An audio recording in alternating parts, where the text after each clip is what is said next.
What's up, guys? Welcome back to our YouTube channel. As you know, it's a guy here, Kuyuni, and Megan, morning. morning, good afternoon. Here it's evening, good afternoon. Yeah, Here it's pretty early morning. I don't think it's even 7 a.m. yet. yeah. This is the reality of doing international videos. We have to find times that work. So it's like 6 something right now here in the US. Wow. Here it's around three, almost three. Yeah. So you're sitting comfortable. Okay, so today's topic, well, we have a baby on the way, for those who don't know. Got a little bun in the oven coming soon. So I've been preparing lots of things for baby here. And I think it would be interesting to talk about how we take care of babies in the US versus how babies are taken care of in Kenya and like the reason behind stuff and kind of what goes on. So, what do you think about that? Should we talk about that? Yeah. We can talk about that. I think it's a great topic. It's a good topic, like to see the two different cultures here in Kenya and in US. We're raising a kid or raising a baby. Mhm. Yeah, because there are so many differences, and like now things they have changed a lot, not like before the way they were. Like, can I give a real summarize about when I was a kid, how I saw people caring for the baby? Mhm. Like when I was young, Yeah. it's like if you got a baby, we didn't have like diapers, we didn't have them. So we had a small towels, this size and Mhm. this size. So those towels are the ones that mamas they were using to wrap their kids on to prevent the poo from coming out or something like that. Yeah. Then they used to feed us with Mhm. avocados, bananas. You see these thing that you see with it, the tea with it. So Mhm. let me get this cup. So it's like this is a cup, then Mhm. put the sieve here, then you peel avocado or a banana, you put it on the sieve, then sorry guys, I was eating. So you put it there, you smear you call it, the Avocado banana bananas. or avocado on the sieve, then it will come down from there Mm. Makes sense. itself.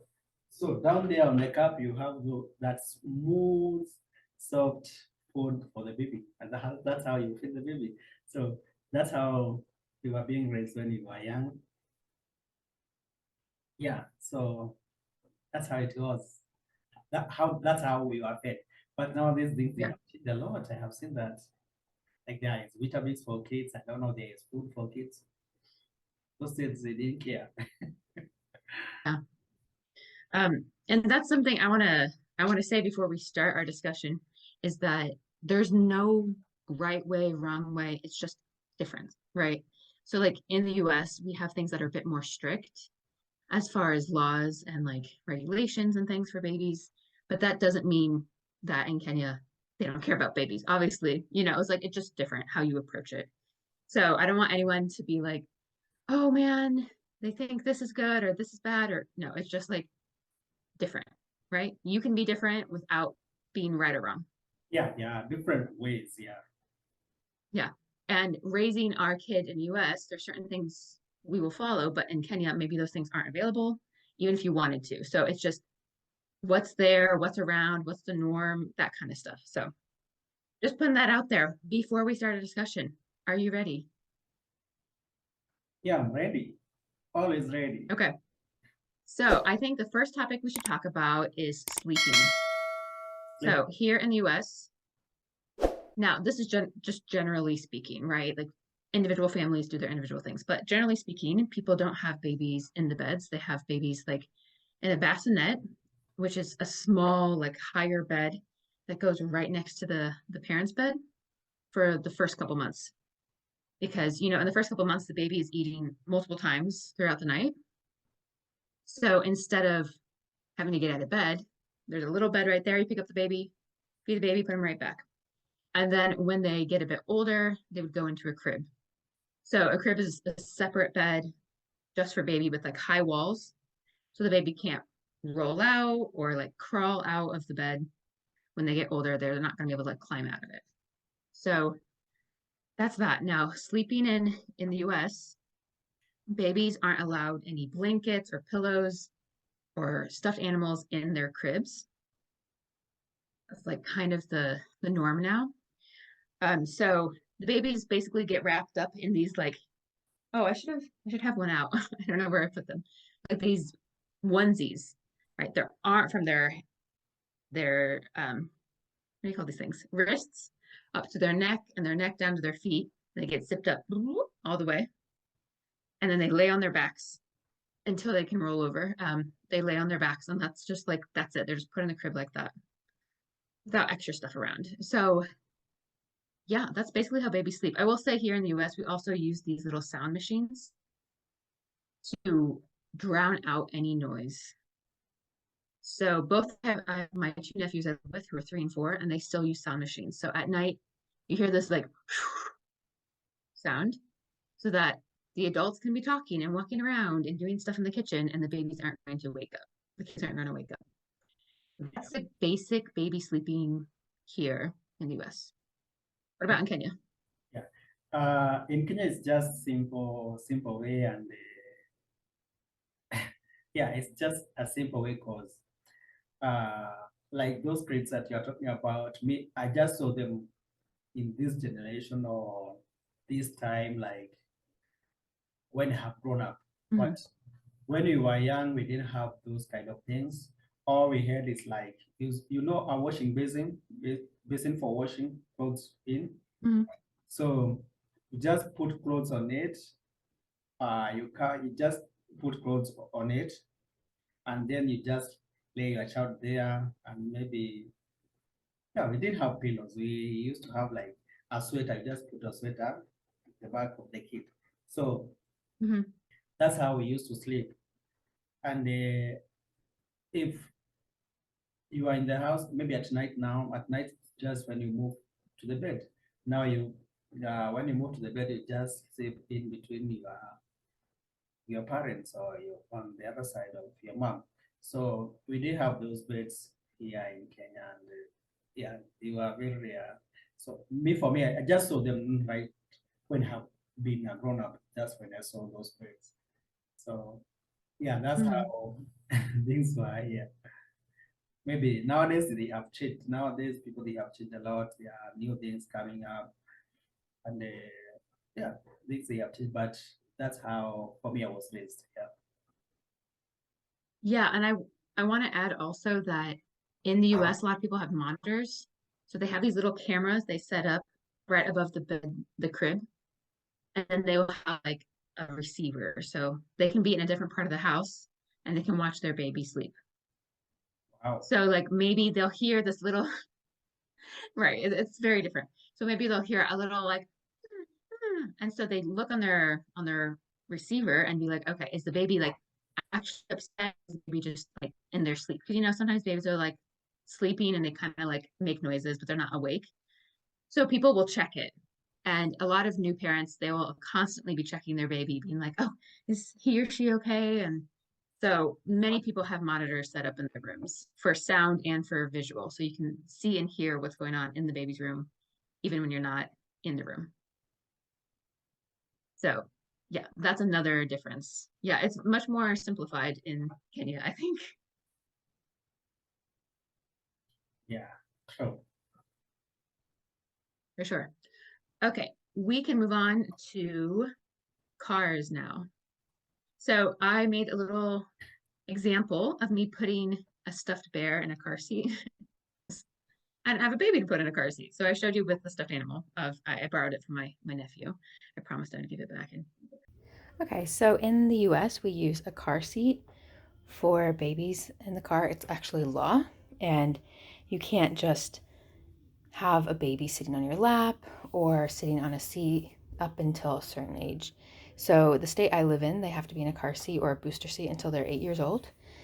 So this is an infant carrier, and so I don't have a baby doll or a baby right now, so I'm going to use this bear, which is roughly the size of a baby, I guess. Okay, so basically there are these two straps that the arms are going to go in. I'm going to try to do this one-handed. I might have to put it down. And then there's the crotch strap here. Okay, 1 second.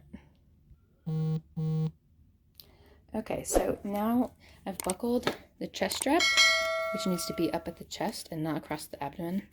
And then you have the crotch strap here. This goes over the leg goes through here, like this.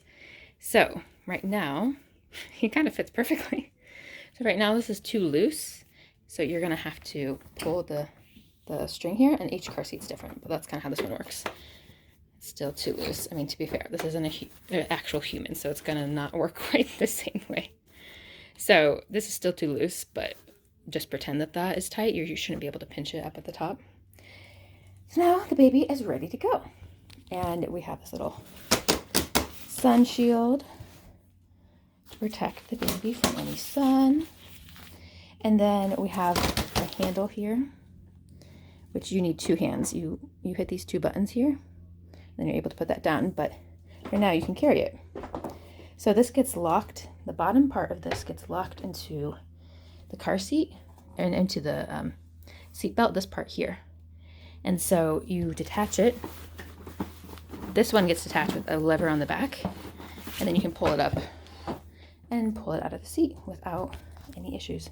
So yeah, that's how we travel with babies in the US. So in the US, it is law. It is like legal law that you have to put a baby into a car seat. And so I try to show in the video how you strap them in. You make sure it's tight.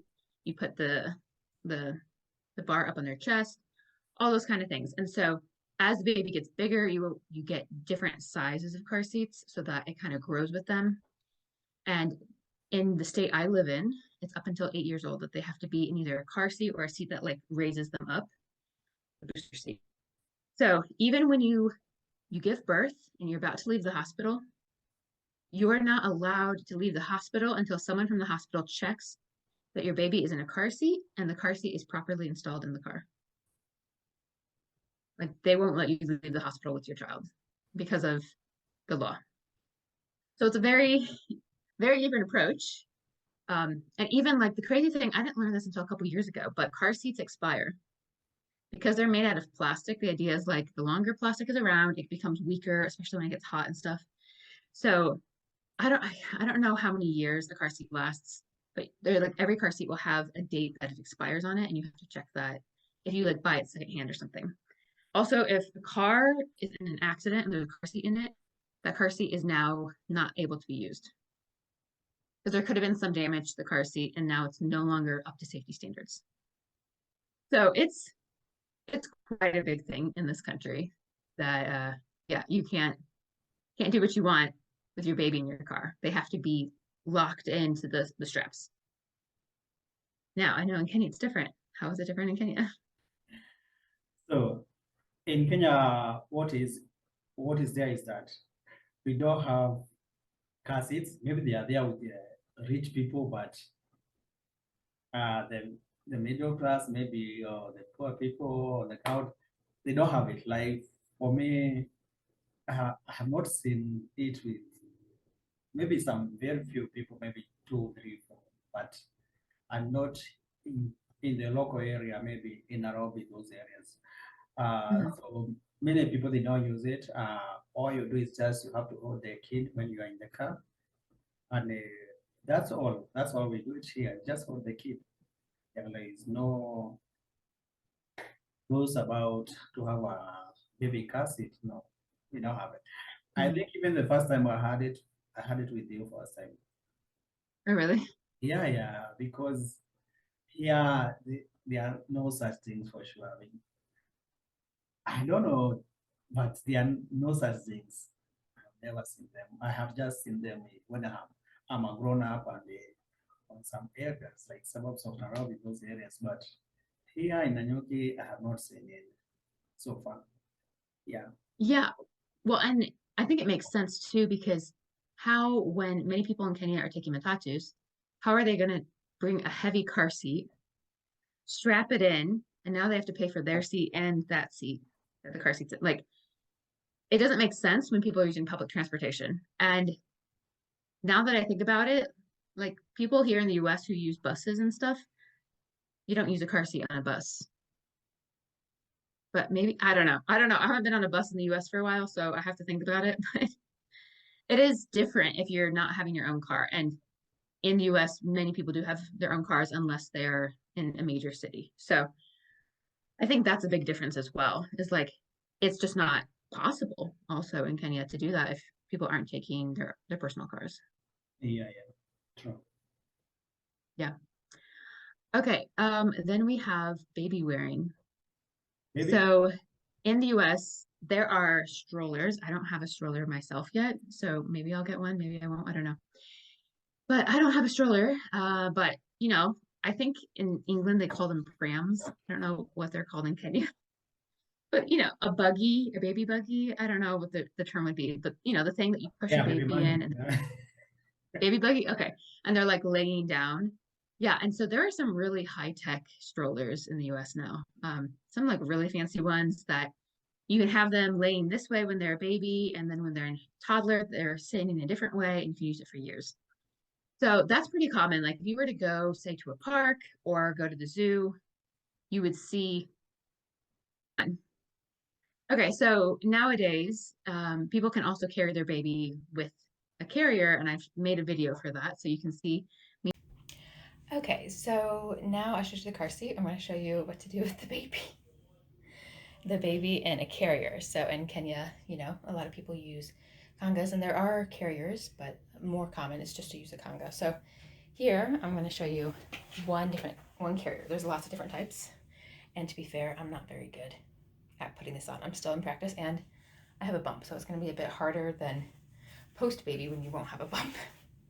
So let me try my best to put this thing on.